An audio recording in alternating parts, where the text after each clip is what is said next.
নমস্কার বন্ধুগণ, কেডি সরগম চ্যানেলে আমি আপনাদেরকে স্বাগত জানাই। বন্ধুগণ, আজকের ভিডিওটা খুবই ইম্পর্ট্যান্ট। ভিডিওটি শুরু থেকে লাস্ট পর্যন্ত অবশ্যই দেখবেন। বন্ধুগণ, আপনারা অনেকেই আমাকে বলে থাকেন যে স্কেলে রিওয়াজ করছেন সে স্কেলে সব ধরনের গান গাইতে পারছেন না, কষ্ট হচ্ছে। অর্থাৎ যে গানে তার সবথেকে সুর রয়েছে, মানে যে গানে তার সবথেকে সুরগুলো রয়েছে, সে গানগুলো বিশেষ করে গাইতে আপনাদের কষ্ট হয়, ঠিকমতো সুর লাগছে না। তবে এই অসুবিধা কেন হচ্ছে জানতে চেয়েছেন।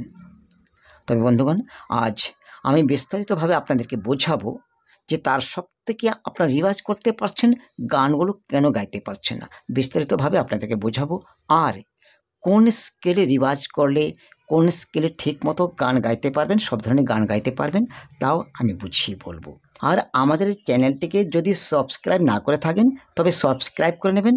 আর আমাদের চ্যানেলের প্রত্যেকটি নতুন ভিডিও যেন সবার আগে পেতে পারেন, তার জন্য সাবস্ক্রাইব করার সঙ্গে সঙ্গে বেল আইকনটি অবশ্যই ক্লিক করে রাখবেন। তো আসুন বন্ধুগণ, এবার আমরা জানি যে স্কেলে রিওয়াজ করছেন সেই স্কেলে সব ধরনের গান কেন গাইতে পারছেন না। বন্ধুগণ, আজকের এই সমস্যাগুলো আমি আপনাদেরকে সিসা স্কেলে বোঝাচ্ছি। দেখুন, সিসা স্কেলের মধ্য সপ্তকে সাত থেকে মন্দ্র সপ্তকের নি ধা কোমল ধা পর্যন্ত নামতে পারছেন, কোনো অসুবিধা হচ্ছে না। আর তার সপ্তকের মা পর্যন্ত রিওয়াজ করতে পারছেন, কষ্ট হচ্ছে না। কিন্তু গান গাইতে গিয়ে রে পর্যন্ত গাইতে পারছেন, তারপরে গা মাতে গিয়ে কষ্ট হচ্ছে, ক্লিয়ার কথাগুলো বেরোচ্ছে না। তা হচ্ছে কেন, তা আমি বুঝিয়ে বলছি। দেখুন, রিওয়াজ করতে গিয়ে গা, দেখুন গা আকারযুক্ত সুর ক্লিয়ার বেরোচ্ছে গা যখন বলছেন, মা যখন বলছেন তখনও ক্লিয়ার বেরোচ্ছে, একেবারে কণ্ঠ থেকে ক্লিয়ার সুর বেরোচ্ছে। পা বলতে গিয়েও আকারযুক্ত সুর তো ক্লিয়ার বেরোচ্ছে, গা মা পা। কিন্তু গান গাইতে গিয়ে সেখানে আকারযুক্ত কথাগুলো নয়, সেখানে গানের কথাগুলো বলা হচ্ছে, তাই গাতে গিয়ে মাতে গিয়ে কথাগুলো ক্লিয়ার বেরোচ্ছে না। আপনি নিজে ট্রাই করে দেখতে পারেন। আপনাকে একটা উপমা দিচ্ছি। যেমন গা রিওয়াজ করতে গেলে গা বলছেন, ক্লিয়ার বেরোচ্ছে। এখানে যদি একটা গানের কথা বলেন, একটা গানের কথা বলে দেখাচ্ছি।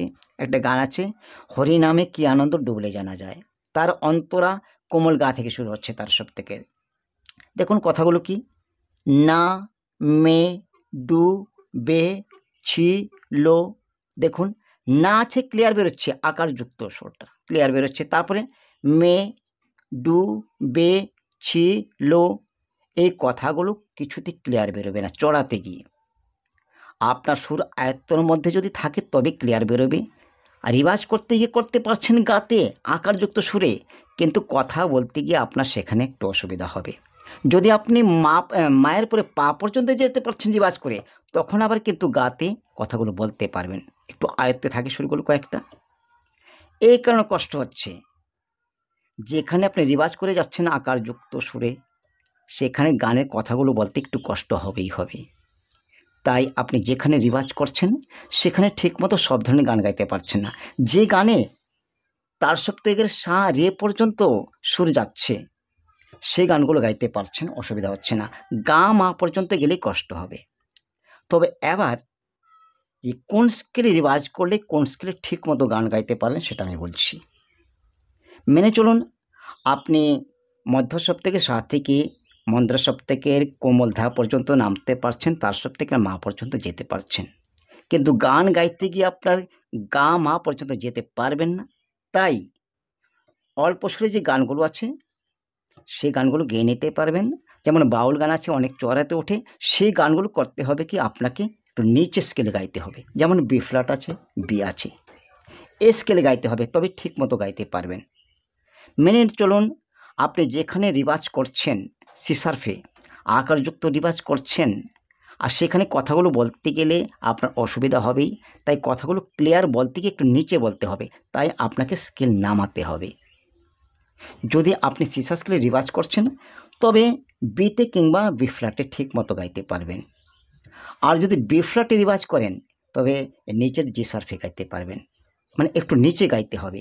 আর যদি মেনে চলুন আপনি সি সার্ফে গান গাইতে চান, তবে আপনি সকালবেলায় রিভার্সটা সি-শার্পে করবেন, বিকালবেলায় রিভার্সটা আপনি ডি-শার্পে করবেন, তবে গিয়ে সি-শার্পে ঠিকমতো গাইতে পারবেন। মানে যেখানে রিভার্স করবেন তার চেয়ে একটু নিচে স্কেলে আপনি গান গাইবেন, তবেই মনের মতো করে গাইতে পারবেন। বন্ধুগণ, এইভাবে যদি সঙ্গীত সাধনা করেন তবে আমার মনে হচ্ছে খুব ভালো গাইতে পারবেন।